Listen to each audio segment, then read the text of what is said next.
શ્રી પાતંજલિ યોગસૂત્ર 3 વિભૂતિપાદ 1. દેશબંધ ચિત્તસ્ય ધારણા. શરીરની બહાર કે અંદર કોઈ એક ચોક્કસ જગ્યાએ ચિત્તની વૃત્તિને રોકવી તે ધારણા. 2. તત્ર પ્રત્યેકતાંતા ધ્યાનમ. ધ્યેય વસ્તુમાં એકાકાર વૃત્તિનો પ્રવાહ તે ધ્યાન. 3. તદેવાર્થ માત્ર નિર્ભાષમ સ્વરૂપ શૂન્યમેવ સમાધિ. એ જ ધ્યાન જ્યારે ધ્યેયરૂપ પદાર્થના આકારનો જ નિર્ભાસ કરાવે અને ચિત્ત પોતાના સ્વરૂપથી જાણે શૂન્ય હોય એવું થાય તે સમાધિ. 4. ત્રયેકત્ર સંયમ.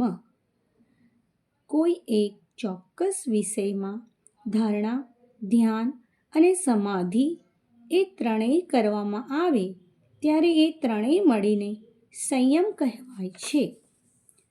5. તજ્યાત પ્રજ્ઞાલોક. સંયમની સ્થિરતા થવાથી સમાધિ પ્રજ્ઞાનો પ્રકાશ થાય છે. 6. તસ્ય ભૂમિષુ વિનિયોગ. એ સંયમનું સ્થૂળ સૂક્ષ્મ ભૂમિકાના ક્રમથી અનુષ્ઠાન કરવું. 7. ત્રયમંતરગ પૂર્વભ્ય.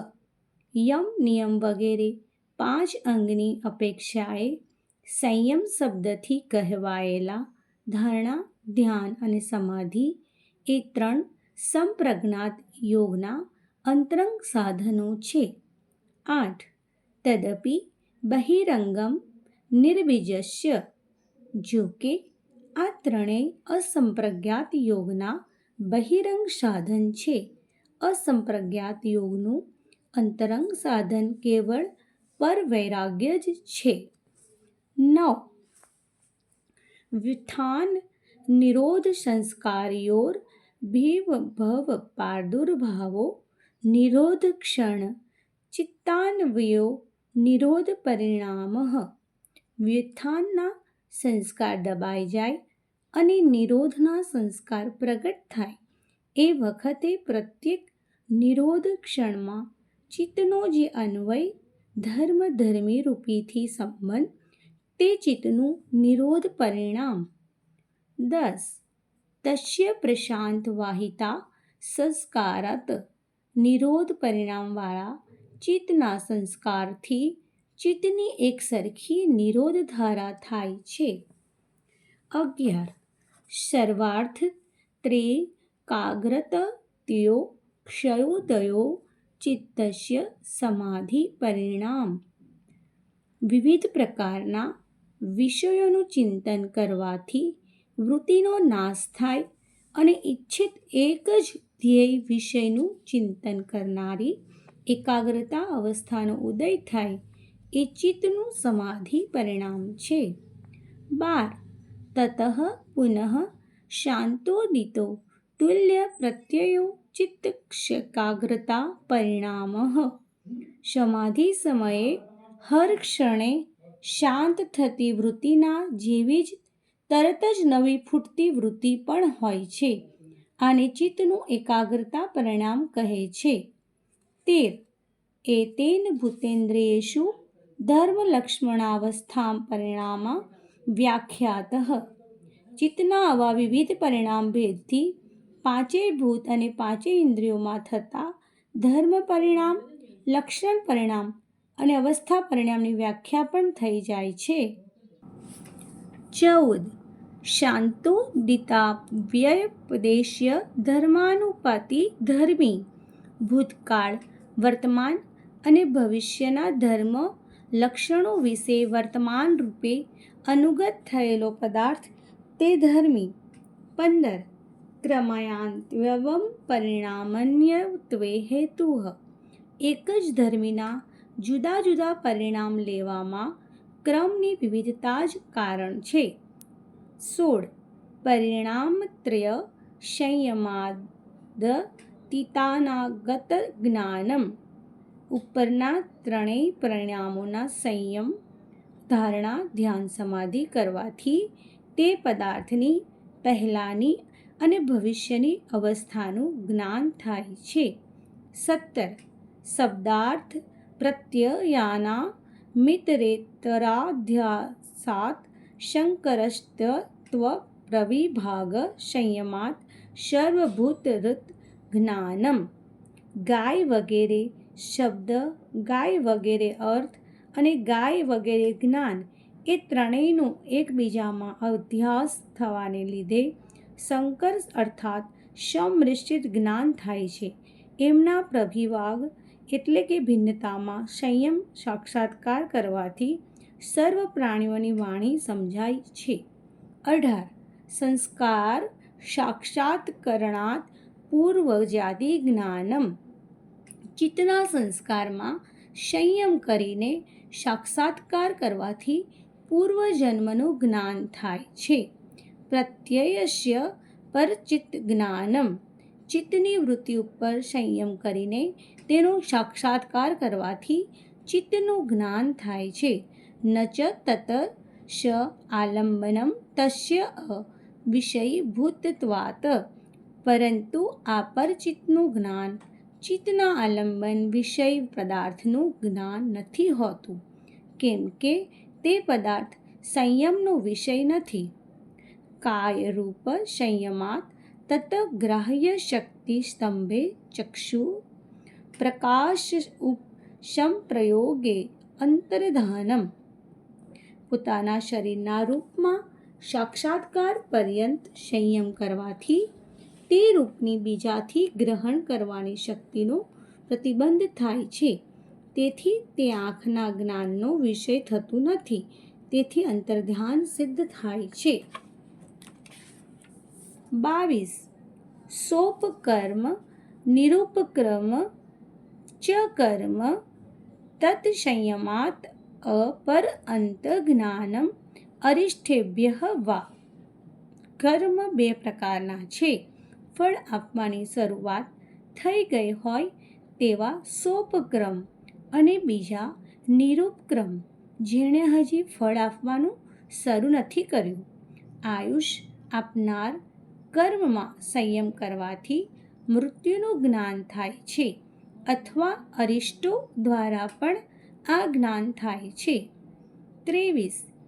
મૈત્રી આદિષુ બલાની. મૈત્રી વગેરે ભાવનાઓમાં સંયમ કરવાથી મૈત્રી વગેરેનું બળ મળે છે. 24.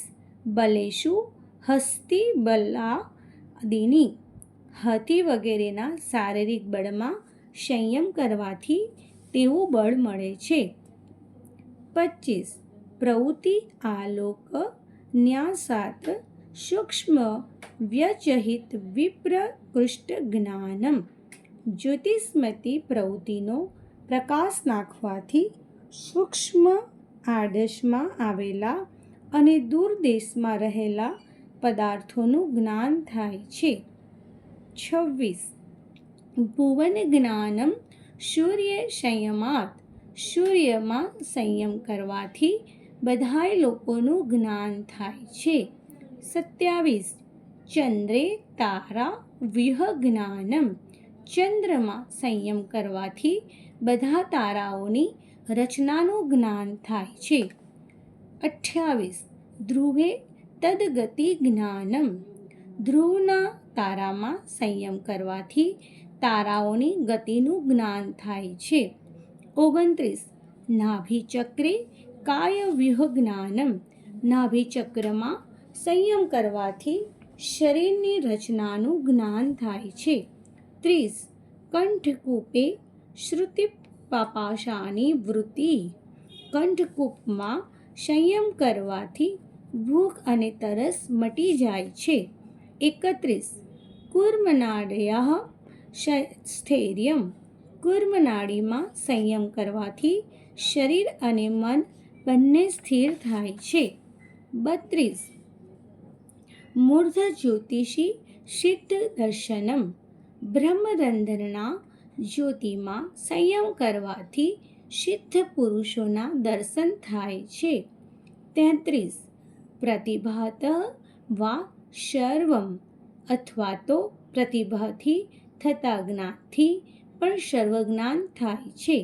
34 હૃદયે ચિત્ત સંવિત, હૃદય કમળમાં સંયમ કરવાથી ચિત્તના સ્વરૂપનું જ્ઞાન થાય છે. 35 સત્વ પુરુષયો અત્યંત અસંકીર્ણયો પ્રત્યય અવિશેષ ભોગ પર અર્થત્વાત સ્વ અર્થ સંયમાત પુરુષ જ્ઞાનમ. બુદ્ધિ અને પુરુષ એ બે પરસ્પર અત્યંત ભિન્ન છે. તે બેના પ્રત્યયનો અભેદ એ જ ભોગ છે. વૃત્તિ સારૂપ્ય પરાર્થ પ્રતીતિથી ભિન્ન જે સ્વાર્થ પ્રતીતિ છે તેમાં સંયમ કરવાથી પુરુષનો સાક્ષાત્કાર થાય છે. 36 તતઃ પ્રતિભ શ્રવણ વેદન આદર્શ સ્વાદ વાર્તા જાયન્તે. તેનાથી પુરુષના જ્ઞાનથી પ્રતિભા, પ્રાતિભ, શ્રાવણ, વેદન, આદર્શ, આસ્વાદ અને વાર્તા ઉપજે છે. 37 તે સમાધો ઉપસર્ગા વ્યુત્થાને સિદ્ધય. ઉપરથી સિદ્ધિઓ માત્ર વ્યુત્થાનમાં જ સિદ્ધિઓ છે, પરંતુ સમાધિમાં વિઘ્ન છે. 38 બંધ કારણ શૈથિલ્યાત પ્રચાર સંવેદનાત ચ ચિત્તસ્ય પર શરીર આવેશ. બંધનના કારણ કર્મની શિથિલતા અને ચિત્તના આવવા જવાના માર્ગનું સારી રીતે જ્ઞાન થવાથી બીજાના શરીરમાં પ્રવેશ કરી શકાય છે. 39 ઉદાન જ્ઞાત જલપંગ કંટક આદિષુ અસંગ ઉત્ક્રાંતિ ચ. ઉદાન વાયુને જીતી લેવાથી પાણી, કીચડ, કાંટા વગેરેમાં શરીરનો સંયોગ થતો નથી અને ઉર્ધ્વ ગતિ પણ થાય છે. 40 સમાન જ્ઞાત જ્વલનમ. સમાન વાયુને સંયમ દ્વારા જીતી લેવાથી યોગીનું શરીર દિવ્ય પ્રકાશથી દીપ્તિમાન થાય છે.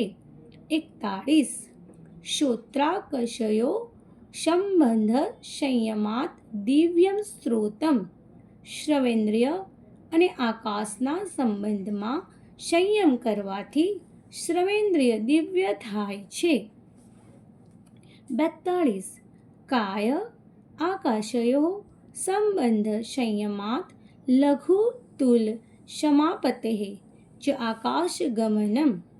શરીર તથા આકાશના સંબંધમાં સંયમ કરવાથી અથવા તો હલકા રૂના રૂપમાં સંયમ કરવાથી આકાશગમનની સિદ્ધિ મળે છે. 43 બહિર અકલ્પિતા વૃત્તિ મહાવિદેહ તતઃ પ્રકાશ આવરણ ક્ષય. શરીરની બહાર ચિત્તની અકલ્પિત વૃત્તિને મહાવિદેહ કહે છે. એમાં સંયમ કરીને સાક્ષાત્કાર કરવાથી બુદ્ધિની જ્ઞાન શક્તિના આવરણનો નાશ થાય છે.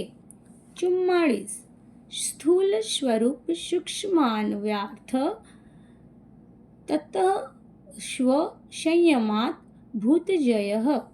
સ્થૂલ સ્વરૂપ, સૂક્ષ્મ, અન્વય અને અર્થ તત્વ એ 5 અવસ્થામાં સંયમ કરવાથી પંચભૂત ઉપર વિજય થાય છે. 45 તતઃ અણિમા આદિ પ્રાદુર્ભાવ કાય સંપત તતઃ ધર્મ અનઅભિધાત ચ. તેથી એટલે પંચભૂત વિજયથી અણિમા વગેરે અષ્ટ મહાસિદ્ધિ પ્રગટ થાય છે. રૂપ, લાવણ્ય વગેરે શરીર સંપત્તિ મળે છે અને શરીરમાં પંચભૂતો બાધા કરી શકતા નથી. 46 રૂપ, લાવણ્ય, બલ, વ્રજ્ર, સંહનન ત્વાની કાય સંપત. રૂપ, લાવણ્ય, બળ, વજ્રના જેવી શરીરની દ્રઢતા એ શરીર સંબંધી સંપત્તિ છે. 47 ગ્રહણ સ્વરૂપ અસ્મિતા અન્વય અર્થવત સંયમાત ઇન્દ્રિયજય. ઇન્દ્રિયોના ગ્રહણ સ્વરૂપ સ્મિતા, અન્વય અને અર્થવત્વ એ પાંચેય અંશમાં સંયમની સિદ્ધિ થવાથી ઇન્દ્રિયોનો જય થાય છે. 48 તતઃ મનઃ જવિત્વમ વિકરણ ભાવ પ્રધાનજય ચ. ઇન્દ્રિયજય થવાથી શરીરની મન જેવી ઝડપી ગતિ થાય છે. શરીર વગર વિષય અનુભવવાની શક્તિ અને પ્રકૃતિ ઉપર અધિકાર થાય છે. 49 સત્વ પુરુષન અન્યતા ખ્યાતિ માત્રસ્ય સર્વભાવ અધિષ્ઠાતુ ત્વમ સર્વજ્ઞાતુ ત્વમ ચ. બુદ્ધિસત્વ અને પુરુષ એ બેના ભેદના સાક્ષાત્કાર રૂપ કેવળ વિવેક ખ્યાતિમાં જ સ્થિતિ કરી રહેલા યોગીને બધા ઉપર સત્તા અને સર્વજ્ઞતા પ્રાપ્ત થાય છે. 50 તત્વૈરાગ્યાત અતિદોષ બીજ ક્ષેય કૈવલ્યમ. એ વિવેક ખ્યાતિ અને તેની સિદ્ધિમાં પણ વૈરાગ્ય થવાથી દુઃખ દોષના બીજરૂપ સમગ્ર સંસ્કાર તથા કર્મનો ત્રય થવાથી કૈવલ્ય પ્રાપ્ત થાય છે. 51 સ્થાની નિયંત્રણે સંગસ્મય અકરણમ પુનરઅનઇષ્ટ પ્રસંગાત. ઉચ્ચ સ્થાનના દેવતાઓ દ્વારા નિમંત્રણ મળવાથી તે ભોગોમાં સંગ ન કરવો એટલું જ નહીં પણ વૈરાગ્યનું અભિમાન પણ ન કરવું, કેમ કે તેમ કરવાથી અનિષ્ટ રૂપ સંસારની ફરી પ્રાપ્તિ થાય છે. 52 ક્ષણ તત્ક્રમયો સંયમાત વિવેકજમ જ્ઞાનમ. ક્ષણ અને તેના ક્રમમાં સંયમ દ્વારા સાક્ષાત્કાર કરવાથી વિવેકજનિત જ્ઞાન ઉત્પન્ન થાય છે. 53 જાતિ લક્ષણ દ્વેષે અન્વયતા નવ છેદાતદ તુલ્યયો તતઃ પ્રતિપત્તિઃ. જાતિ લક્ષણ અને દેશે કરીને જે જુદા પાડી શકાતા નથી એવા એક સરખા પદાર્થોના જુદાપણાનું જ્ઞાન ઉપરના વિવેકજનિત જ્ઞાનથી થાય છે. 54 તારકમ સર્વ વિષયમ સર્વર્થા વિષયમ અકર્મમ ચ ઇતિ વિવેકજમ જ્ઞાનમ. આ વિવેકજનિત જ્ઞાન સંસાર સાગરમાંથી તારનાર છે, બધાને એકી સાથે બધી રીતે જાણનાર છે. 55 સત્વ પુરુષયો શુદ્ધિ સામ્યે કૈવલ્યમ. સત્વ બુદ્ધિ અને પુરુષની સમાનપણે શુદ્ધિ થયે કૈવલ્ય પ્રાપ્ત થાય છે. ઇતિ શ્રી પાતંજલે યોગશાસ્ત્રે વિભૂતિ નિર્દેશો નામ તૃતીય પાદઃ. અહીં શ્રી પતંજલિ મુનિના યોગશાસ્ત્રમાં વિભૂતિ નિર્દેશ નામનો ત્રીજો પાદ પૂરો થયો. ઓમ તત્સત.